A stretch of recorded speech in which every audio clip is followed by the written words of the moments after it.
Preface. Why Pride Needs Redemption. This book was not written to make anyone louder, bigger, or more self-important. It was written because there is a quiet kind of suffering that humility alone does not heal. Some people are not struggling with arrogance. They are struggling with disappearance. They are gentle by nature, conscientious, sensitive, often deeply faithful. They apologize too quickly, carry too much, and internalize blame long before assigning it elsewhere. They do not need to be taught how to bow lower. Life has already taught them that lesson thoroughly. What they lack is not humility, it is grounded dignity. It is the ability to stand upright after trauma without guilt, to feel strength without shame, to claim worth without feeling sinful for doing so. Christian language, when misunderstood, can unintentionally deepen this wound. Phrases meant to exalt Christ can sometimes erase the believer. Calls to die to self can be absorbed by those who already feel erased as confirmation that their smallness is holy. Suffering becomes spiritualized. Shame masquerades as obedience. Weakness is mistaken for virtue. In pride, any form of it is treated as suspect. But Jesus did not walk to the cross as a man without dignity. This book begins with that conviction.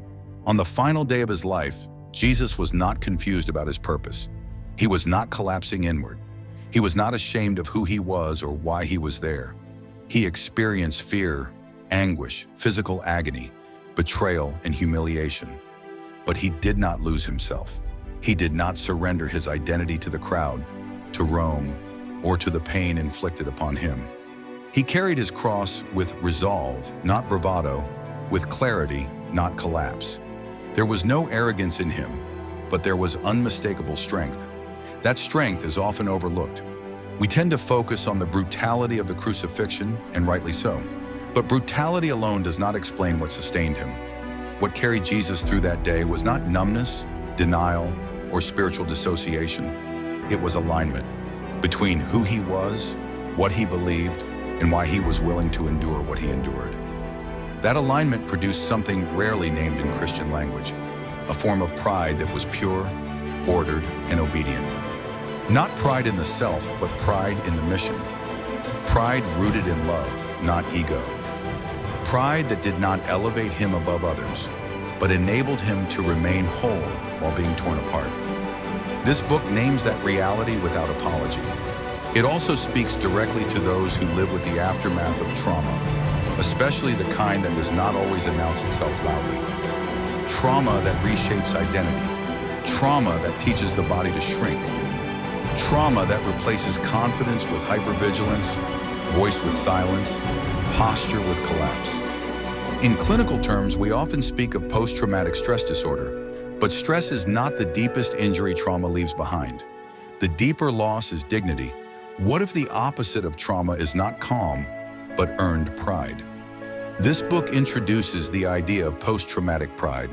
Not arrogance, not defiance, not self-worship, but the restored ability to stand, to know who you are, and to carry meaning forward without apology.